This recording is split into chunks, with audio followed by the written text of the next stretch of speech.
European leaders rally around Zelensky ahead of crucial Trump meeting. European leaders are converging on Washington, D.C. to join Ukrainian President Volodymyr Zelensky for a pivotal meeting with U.S. President Donald Trump on Monday.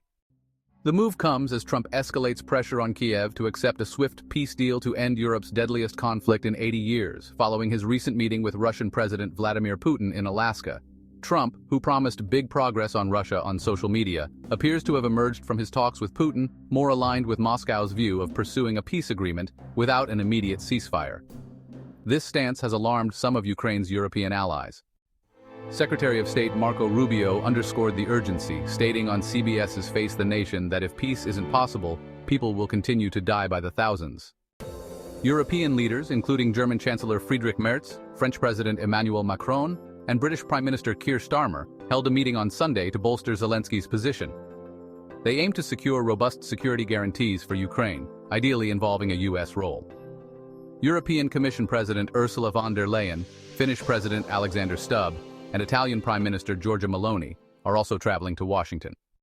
While welcoming U.S. talks of security guarantees, European leaders stressed that no discussions over territory could take place without Kiev's direct involvement and clear arrangements to safeguard the rest of Ukraine's land.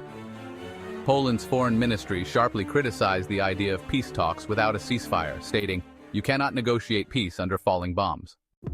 Top Trump officials hinted that the fate of Ukraine's eastern Donbas region, largely under Russian control, is on the table, along with a defensive pact.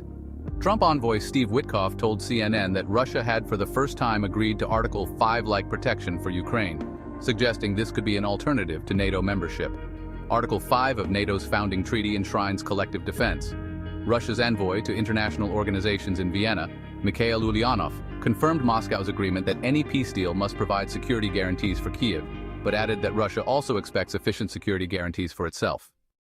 Analyst Simon Marks told RTHK that the European leaders have two primary goals: to shield President Zelensky from a potentially confrontational reception similar to his previous White House visit, and to address their deep concern that Trump may have reneged on an agreement to prioritize Ukraine's concerns in his discussions with Putin.